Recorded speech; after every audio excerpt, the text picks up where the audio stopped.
रमणताईंचं बोलणं ऐकताच आजींच्या डोळ्यातून घळाघळा पाणी वाहू लागलं. त्या मोठ्याने रडू लागल्या. त्या वृद्ध महिला दुसरं कोणी नसून रमणताईंच्या सासूबाई लक्ष्मीबाई होत्या. आई, आणि तुम्ही अशा अवस्थेत कसं? आपले सगळे कुठे आहेत? लक्ष्मी आजी मोठमोठ्याने हुलके देऊ लागल्या. काय झालं आई, सांगा ना, तुम्ही का रडत आहात? सूनबाई, तुझा तळतळाट लागला. माझ्या कर्माचं फळ मिळालं आहे. तुझ्याबरोबर जे आम्ही केलं त्याचं फळ देवाने मला जिवंत असताना दिलं. आई, तुम्ही हे काय बोलत आहात? सरळ सरळ स्पष्ट सांगा, काय झालं? काय सांगू सूनबाई, आणि किती सांगू? सगळ्यांनी मला घरातून काढून फेकून दिलं. कोणालाही मला ठेवून घ्यायचं नाही. खरं बोलतात लोक, आपल्या कर्माचं फळ याच जन्मात भोगावं लागतं. ज्या मुलासुनेसाठी सगळं काही केलं, चुकीचं बरोबर कशाचाही विचार केला नाही, त्यांनीच माझी अशी अवस्था केली आहे. असं बोलून आजींच्या डोळ्यातून अश्रू वाहू लागले आणि तिथेच जुन्या आठवणी ताज्या होऊ लागल्या. जुन्या फोटोप्रमाणे एक एक क्षण त्यांच्यासमोर येऊ लागला. रमणताईंचं नुकतंच नवीन लग्न झालं होतं. त्यांचे पती दत्तूराव सरकारी शाळेमध्ये शिक्षक होते. 3 जाऊबाईपैकी रमणताई सगळ्यात छोट्या सुनबाई होत्या. त्या गरीब कुटुंबातून आल्या होत्या. त्यांच्या दोन्ही जाऊबाई खूप मोठ्या श्रीमंत कुटुंबातल्या होत्या आणि सासूबाई लक्ष्मीताई या गोष्टीवरून रमणताईंना नेहमी टोमणे देत असत. माहीत नाही कोणत्या गरीब फकीर खानदानातली सून भेटली आहे. रमणताईंनी कधी उलट उत्तर देण्याचा प्रयत्न केला असला तरी दोन्ही जाऊबाई सासूबाईंच्या मदतीने तिला अजून चिडवून ठेवत होत्या आणि मग तिघीही मिळून रमणताईंना खूप काही ऐकवत होत्या. सणासुदीला दोन्हीही जाऊबाईंच्या माहेरवरून भरपूर सामान येत असत, तर रमणताईंच्या माहेराहून फार थोडं येत असे. कधी कधी काहीच येत नव्हतं. त्यामुळे भरपूर ऐकवलं जात होतं. कितीतरी वेळा रमणताईंनी त्यांना विरोध करण्याचा प्रयत्न केला, पण नवऱ्याने सांगितलं, आईसमोर बोलू नकोस, आणि रमणताई मन मारून राहत होत्या. त्यांना आठवतं, जेव्हा पहिली मुलगी झाली तेव्हा सासूबाईंनी किती तोंड वाकडं केलं होतं. नातवाची वाट पाहत होते आणि नात झाली. ही तर हिच्या माहेरच्या वळणावर गेली आहे. आमच्या खानदानामध्ये सर्वांना पहिला मुलगा झाला आहे. एवढं नव्हे तर घरातल्या पाळीव प्राण्यांना पण, आणि हिला मुलगी झाली आहे. तेव्हा रमणताईंना खूप रडू आलं, पण त्यांनी सगळं सहन केलं. पण ज्यावेळी रमणताईंना दुसरी मुलगी झाली तेव्हा तर दुःखाचा डोंगर कोसळला होता. लक्ष्मीताई रमणताईंना व्यवस्थित खायला प्यायला देत नव्हत्या आणि वरून आपल्या मुलांचे कानही भरू लागल्या. या सुनेपासून मला नात तू भेटणार नाही, तू दुसरं लग्न कर. आता तर जाऊबाई पण टोमणे मारू लागल्या, तुला मुलगा नाही, तू निपुत्र आहेस. आणि जेव्हा रमणताई आपल्या नवऱ्याला सांगत असत तेव्हा दत्तूराव हसून म्हणत, ज्याला जे म्हणायचं आहे ते म्हणू दे, मी तुझ्याबरोबर आहे ना, तुला अजून काय हवं आहे? तेव्हा रमणताई खुश होत असत आणि संतोष करत होत असत. दोन्ही नवरा बायको मनाशी विचार करत होते, मुलगा नसला तरी काही हरकत नाही, 2 मुली भरपूर आहेत, असं ते विचार करत होते. पण सासरच्या लोकांबरोबरच माहेरच्या लोकांचा देखील त्यांच्यावर दबाव वाढला. त्यामुळे त्यांनी 3ऱ्या मुलाबद्दल विचार केला. पण देवाला देखील तेच मान्य होतं आणि 3री मुलगी जन्माला आली. आता सासूबाई म्हणाल्या, तू अपशकुनी आहेस, फक्त मुलीच जन्माला घालणार. मुलाचा वंश कसा वाढणार? घरानं कसं पुढे जाईल? तू या घरातून चालती हो, तू फक्त मुलींची जन्मदात्री आहेस, असं म्हणून घरातून हाकलावून त्यांच्या माहेरी पाठवून दिलं. सासूबाईंनी दत्तूरावांवर दुसऱ्या लग्नाचा दबाव टाकायला सुरुवात केली. दत्तूराव हसून म्हणायचे, आई, मुलगी असली म्हणून काय झालं? आजकाल मुलगा मुलगी यामध्ये काहीही फरक नाही. पण सासूबाईंना कुठे ते समजणार होतं. त्यांना तर नातूच हवा होता. दररोज त्यांच्याच गजरात त्या बसल्या होत्या, नातू पाहिजे, नातू पाहिजे. एका संध्याकाळी जोरदार पाऊस पडत होता. रमणताईंचे पती कामानिमित्त बाहेर गेले होते. घरी परत येताना पावसामुळे त्यांचा ॲक्सिडेंट झाला आणि जागेवरच त्यांचा मृत्यू झाला. रमणताईंच्या आयुष्यात दुःखाचं पर्व उचललं. काय करावं काय नको ते त्यांना समजतच नव्हतं. पण त्यांच्या नवऱ्याच्या सरकारी नोकरीमुळे त्यांना अनुकंपा तत्वावर शिक्षिकेची नोकरी मिळाली. तरी सासरचे लोक त्यांना सहन करत नव्हते. ते म्हणायचे ही नोकरी त्यांच्या दोन्ही दिरांपैकी एकाला मिळावी. रमणताई हट्ट करून म्हणाल्या, माझ्या मुली आहेत, मी त्यांचं पालनपोषण कसं करणार? मला नोकरी करायची आहे आणि मी करणारच. त्यामुळे तिच्या दोन्ही दिरांनी आणि जाऊबाईंनी लक्ष्मीताईंना खूप भडकावलं आणि एकत्र येऊन रमणताईंना घरातून बाहेर काढण्यासाठी त्यांच्यावर दबाव आणला. रमणताई रडत विनवण्या करत होत्या, मी 3 मुलींना घेऊन कुठे जाऊ? माझ्या माहेरी कोणाचा आधार नाही. मला काही नको, फक्त राहण्यासाठी एक घर द्या. पण कोणीही त्यांचं ऐकलं नाही. त्यावेळी रमणताईंनी लक्ष्मीताईंचे पाय पकडले आणि म्हणाल्या, आई, तुम्ही माझ्या सासूबाई आहात, माझ्या मुलींच्या आजी आहात. कमीत कमी तुम्ही समजून घ्या. मी 3 मुलींना घेऊन कुठे जाऊ? मला संपत्ती नाही, मी काहीच नाही मागत. फक्त डोक्यावर एक छत पाहिजे. तिथे मी आणि माझ्या मुली राहू. त्याच्यातच त्यांचं पालन करीन. लक्ष्मीताईंनी त्यांना लाथ मारली आणि म्हणाल्या, तू माझ्या मुलाला खाऊन टाकलं. आता तू कुठल्या अधिकाराने इथे राहणार? तुझं मन करेल तिकडे जा. आणि जर मुलींना सांभाळायचं नाही तर एवढ्या मुलींना जन्माला का घातलं? जा, फेकून दे किंवा मारून टाक. जेव्हा कोणीही रमणताईंना घरात ठेवायला तयार झाले नाही, तेव्हा त्या आपल्या 3 मुलींना घेऊन घरातून निघाल्या. जमीन, संपत्ती, घर काहीच हातात नाही. अगदी एक वेळेचं जेवणसुद्धा कोणी त्यांना दिलं नाही. रमणताईंना काही समजत नव्हतं. काय करावं, कुठे जावं? त्या असहाय्य झाल्या होत्या. पण त्याच वेळी शाळेच्या प्रिन्सिपलने विचारलं. मी रडत त्यांना सगळी हकीकत सांगितली. सगळी हकीकत ऐकून त्यांचंही मन भरून आलं. काहीही हरकत नाही, तुम्ही काही दिवस शाळेतच राहा. जेव्हा घराची व्यवस्था होईल तेव्हा तुम्ही जाऊ शकता, असं शाळेच्या प्रिन्सिपलांनी सांगितलं. मग रमणताई आपल्या 3 मुलींना घेऊन त्या शाळेत राहू लागल्या, जिथे त्या शिकवत होत्या. पण याच दरम्यान त्यांच्या छोट्या मुलीची तब्येत खराब झाली आणि त्या डॉक्टरकडे गेल्या आणि तिथेच त्यांना समजले की तिच्या पायाला पोलिओ झाला आहे. खूप उपचार केले, आराम मिळाला, पण पाय पूर्णपणे बरा झाला नाही. त्यामुळे ती व्यवस्थित चालू शकत नव्हती. शाळेमध्ये त्या चांगल्या प्रकारे राहू लागल्या, पण लोक आणि इतर शिक्षक या दोघांविषयी चेष्टा करू लागले. त्याच दिवशी रमणताईंना समजलं की फक्त बाईच बाईंची शत्रू नसते, तर पुरुषही मोठे शत्रू होऊ शकतात. आशा आणि अपमानाच्या त्या भरात त्यांनी एक खोली भाड्याने घेतली आणि तेथे राहू लागल्या. हळूहळू त्यांनी घरातील वस्तू घेतल्यावर स्वतःची जागा घेऊन घर बांधायला सुरुवात केली. 3 पण मुली हुशार, समजूतदार आणि अभ्यासात तेजस्वी होत्या. शिक्षण पूर्ण होताच रमणताईंनी आपल्या 2 मुलींचे लग्न हुंडा न घेता केलं. पण छोटी मुलगी पोलिओ दिव्यांग होती, त्यामुळे रमणताईंना चिंता वाटत होती. तेव्हा राधा म्हणाली, आई, तू माझ्या लग्नाचा विचार करू नकोस. मला शिकू दे, डॉक्टर व्हायचं आहे.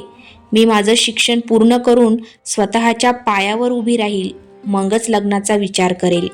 रमणताई म्हणाल्या, मी शाळेत शिक्षिका आहे, कुठून पैसे आणून तुला डॉक्टर बनवू? पण म्हणतात ना, आवड असली की सर्व काही शक्य होईल. तिच्या ताई आणि भाऊजींनी खूप मदत केली आणि मेडिकल कॉलेजची फी माफ केली. जे प्रोफेसर तिला शिकवत होते त्यांनी फी न घेता तिचं शिक्षण सुरू ठेवलं. रमणताईंनी अनेक वेळा फीबद्दल विचारलं, तेव्हा प्रोफेसर म्हणाले, राधाला डॉक्टर होऊ द्या, मग सगळी फीस तिच्याकडूनच घेईन. राधाने खूप मन लावून अभ्यास केला आणि ती आज एक डॉक्टर बनली. तसेच रमणताईंनी सगळं विसरून आपल्या मुलींमध्ये आनंद घेतला. त्या आता आपल्या सासरच्या लोकांबद्दल, सासूबाईबद्दल विचार करत नव्हत्या. पण एक दिवस जेव्हा राधाने एका वृद्ध महिलेचं नाव घेतलं, तेव्हा रमणताईंचं मन खूप विचलित झालं. कोण आहे ती वृद्ध महिला? आई, खरं बोलत आहेत. दोन्हीही मुलांनी आणि सुनेने त्यांना घरातून हाकलून दिलं आहे. ते असं कसं करू शकतात, जेव्हा वयाची दार लागली आहेत? आजी म्हणाल्या, आजी म्हणाल्या, काय विचार करत आहेस रमन? माझ्या बोलण्यावर विश्वास नाही का? कसा विश्वास बसणार? मी तुला एवढं दुःख आणि त्रास दिला आहे, तू कसा विश्वास ठेवणार? हे सर्व ऐकून रमनताई जरा भानावर आल्या. नाही आई, मी ऐकत आहे आणि विश्वासही ठेवत आहे, पण त्यांनी असं का केलं? काय सांगू सुनबाई, तू घरातून गेल्यानंतर काही दिवस सगळं व्यवस्थित होतं, पण नंतर दोन्ही भाऊ संपत्तीची वाटणी करण्यासाठी एकमेकांशी भांडू लागले. जेव्हा मी त्यांना समजावून सांगितलं तेव्हा ते दोघेही माझ्याशीच भांडू लागले. शेवटी मी सगळ्या संपत्तीची वाटणी करून दिली आणि स्वतःसाठी वाटणी करायचं ठरवलं तेव्हा दोघेही म्हणाले, आम्ही तुला सांभाळून घेतो. पण त्यानंतर त्यातही भांडणं लागली. ते एकमेकांना म्हणत होते, आईला तू ठेव, तू ठेव. मग शेवटी 6 महिने ठरवून मी दोघांकडे राहण्यासाठी तयार झाले. मी ज्या घरात राहत असे त्या सुनेने माझ्याशी नोकरासारखं वागायला सुरुवात केलं आणि घरातलं सगळं काम करून घेतलं. जेवणही वेळेवर देत नव्हती. जोपर्यंत शरीरात ताकद होती तोपर्यंत काम करत राहिले, पण जेव्हा वेळेवर खायला मिळालं नाही तेव्हा शरीरही थकून गेलं. हळूहळू मी अशक्त होऊन आजारी पडू लागले. दोन्ही मुलं आणि सुना मला जरा देखील सांभाळू इच्छित नव्हत्या. खाणं पिणं आणि उपचार तर फारच दूरची गोष्ट होती. तेव्हा मुलांची मुलं बोलत असत, आजीला खायला दे, आणि दोन्ही सुना ठसके देत म्हणायच्या, माहीत नाही कधी मरणार ही म्हातारी. हे सगळं ऐकून जेव्हा सहन झालं नाही तेव्हा मी घरातून बाहेर पडून मंदिरात राहू लागले. एकदाही मला बोलावलं नाही. पण सोनबाईला एक गोष्ट आठवली की माझ्या हातात सोन्याच्या बांगड्या आहेत. त्या बांगड्या घेण्यासाठी तिने मला पुन्हा घरात बोलवलं. आजी बोलून जास्त रडू लागल्या. रमनताईंनी आजींना जवळ घेतलं आणि आजीला म्हणू लागल्या की आई, तुम्ही का रडत आहात आणि त्या रात्री तुम्ही कुठे जात होता? यावर आजी गप्प होऊन गेल्या. सांगा ना आई, तुम्ही कुठे जात होता? त्या रात्री तर मुसळधार पाऊस पडत होता. यावर आजी हळूच म्हणाल्या, नदीमध्ये जीव द्यायला जात होते. आता आजीबाईंचं हे सर्व बोलणं ऐकल्यानंतर रमनताईंच्या पायाखालची जमीनच सरकली. त्या एकदम नाराज झाल्या. आणि तुम्ही हे काय बोलत आहात? यावर आजीबाई म्हणाल्या, बरोबर बोलते आहे सुनबाई. दोघांनी सगळं काही हिसकावून घेतलं. हातात फक्त 2 सोन्याच्या बांगड्या होत्या आणि त्यावरही त्यांची नजर होती. कधी मी मरणार आणि कधी त्या बांगड्या त्यांच्या हाताला लागणार हेच ते विचार करत होत्या. जेव्हा मी त्या दिल्या नाही तेव्हा रागाने गेल्या 4 दिवसांपासून त्यांनी मला काहीही खायला दिलं नाही. पाणी पिऊन पिऊन किती दिवस मी उभी राहणार? जेव्हा सहन झालं नाही तेव्हा मुसळधार पावसात घरातून बाहेर पडले. पण बघ, देवाला दुसरंच काहीतरी मान्य होतं. त्यांनी मला मरू दिलं नाही आणि माझ्या नातीला पाठवलं. तिने मला वाचवलं. सूनबाई, मी ज्या नातीला एवढं दुःख दिलं, एवढे अपशब्द बोलले, त्या नातीने माझा जीव वाचवला. ज्यांच्यासाठी मी एवढं पाप केलं, एवढं सगळं केलं, त्यांनी तर परत पलटूनही पाहिलं नाही. सूनबाई, तू मला ठेवून घेऊ नकोस, मला जाऊ दे. आता मी ठीक आहे. मी कुठेतरी काम करून माझं पोट भरेन, पण मी तुझ्याबरोबर राहू शकत नाही. का? तुम्ही असं का बोलत आहात? का नाही राहणार तुम्ही? काय कमी आहे? कुठे जाणार? कमी तर काहीच नाही, पण सूनबाई, कोणत्या तोंडाने राहू?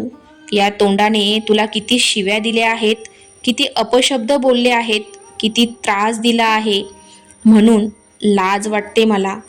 तू माझी आजी आहेस आणि इथून तू कुठे जात नाही, आणि हे मी बोलत आहे. पाठीमागून येत असलेली राधा म्हणाली. आजी, शब्द ऐकून लक्ष्मी आई अजूनच रडू लागल्या. तुला माहिती झालं? माझ्या बाळा, मी तुझी आजी आहे. मी सगळं ऐकलं आहे आणि मागे जे काही झालं ते मी पाहिलं नाही. आणि आज माझ्यासमोर माझी आजी बसली आहे. ती खूप चांगली आहे आणि मला माझ्या आजीची गरज आहे. मी कितीतरी वर्षांपासून आईबरोबर राहून बोर झाली आहे. मी कितीतरी वेळा आईला विचारलं, माझे आजी आजोबा कुठे आहेत? पण आईने कधीच काही सांगितलं नाही. आणि आता जेव्हा तू आली आहेस तर इथून कुठेही जाणार नाहीस. तुला कुठेही जाऊ देणार नाही. तू आमच्याबरोबरच राहणार इथे, समजलं? आणि तुला समजलं नाही, तू हट्ट केला तर तुला माहिती आहे ना मी डॉक्टर आहे, एक मोठं इंजेक्शन देईन. आपली नात राधा हे बोलताना लक्ष्मीताई रडता रडता हसू लागल्या. राधाकडे बघून आजी म्हणाल्या, माझ्या बाळा, तुझ्या आजीला माफ कर. मी तर इथं तुमच्या बरोबर राहण्याच्या लायकीची नाही, पण तू बोलत आहेस म्हणून मी राहत आहे. पण आता माझ्याजवळ तुम्हा दोघींना देण्यासाठी काहीही नाही. पण हो, या सोन्याच्या 2 बांगड्या आहेत, तू ठेवून घे आणि जेवढं होईल तेवढा आशीर्वाद तुला देईन. आजी, एक गोष्ट सांगू, तुझे अपशब्द आम्हाला लागले नाही, ते तर आशीर्वादामध्ये बदलले. बघितलंस का मी किती आनंदी आहे? आणि तुला माहिती आहे मी केवढी मोठी डॉक्टर झाली आहे. त्यामुळे या बांगड्या आता तुझ्या हातामध्ये राहू दे. आमच्यासाठी तुझा आशीर्वाद भरपूर आहे. हो माझ्या बाळा, खूप मोठी डॉक्टर आहेस आणि अजून मोठी हो. जगातील सर्वात मोठी डॉक्टर बन. आई वडिलांचं नाव मोठं कर. तुला माझ्याकडून खूप सारं प्रेम आणि आशीर्वाद. हे ऐकून राधा आजीच्या गळ्यात पडली आणि आईला इशारा केला. रमणताई हे सर्व ऐकून सगळ्या गोष्टी विसरून सासूबाईंच्या गळ्यात पडल्या. तेवढ्यात पाठीमागून आवाज आला, राधा, माझी फी कुठे आहे? तुला आठवतं ना, मी तुला म्हणालो होतो की जेव्हा तू डॉक्टर होशील तेव्हा मी तुझ्याकडून तुझी फी घेणार आहे. सगळ्यांनी पाठीमागे वळून पाहिलं तर ते प्रिन्सिपल होते, ज्यांनी राधाला फी न घेता शिकवलं होतं. रमणताई आणि राधा उभ्या राहिल्या आणि नमस्कार केला. सर, तुम्ही? नक्की या, बसा. मी बसणारच, पण मला एक गोष्ट सांगा, माझी फी देणार की नाही? हो सर, तुमची जी काही फी आहे ती मी नक्की देईन. सांगा, किती आहे तुमची फी? ताई, तुम्ही खरंच बोलत आहात ना? मला माझी फी मिळणार ना? हो सर, तुमच्या कृपेनेच माझी मुलगी डॉक्टर झाली आहे, चांगले पैसेही कमावत आहे. मग तुमची फी का नाही देणार? सांगितलं नाही तुमची फी किती आहे? माझी फी अशी आहे की राधा माझ्या घराची सून बनेल. माझा एक मुलगा डॉक्टर आहे, यासाठी मी तुमच्या राधाचा हात मागायला आलो आहे. हे ऐकून राधा लाजून घराच्या आत निघून गेली. रमणताईच्या डोळ्यातून आनंदाचे अश्रू वाहू लागले. सर, मला माहीत नाही मी तुमचे आभार कसे व्यक्त करावेत. माझ्या सगळ्या चिंता तुमच्यामुळे दूर झाल्या. पण माझी मुलगी दिव्यांग आहे. रमणताई अजून बोलणार होत्या, त्याआधीच प्रोफेसर म्हणाले, काय बोलत आहात? मला आणि माझ्या मुलाला, आम्हा दोघांनाही राधा खूप आवडते. तिचं दिव्यांग असणं आमच्यासाठी काहीही अडचण नाही. जर हो म्हणत असाल तर पंडितला बोलून लवकर साखरपुडा आणि लग्नाचा शुभ मुहूर्त काढूया. रमणताई हसत म्हणाल्या, हो सर, शुभ कामाला उशीर का करायचा? रमणताई, तुम्ही मला प्रोफेसर नाही तर दादा म्हणा. हे ऐकून सगळे हसू लागले. त्याचवेळी राधा चहा नाश्ता घेऊन आतून आली. तिने सर्वांना नमस्कार केला आणि आशीर्वाद घेतला. दुसऱ्या दिवशी पंडित आले आणि साखरपुडा आणि लग्नाचा शुभ मुहूर्त काढला. 1 महिन्यानंतरचा मुहूर्त ठरला. खूपच धूमधडाक्यात राधाचं लग्न झालं आणि ती आपल्या सासरी जाणार.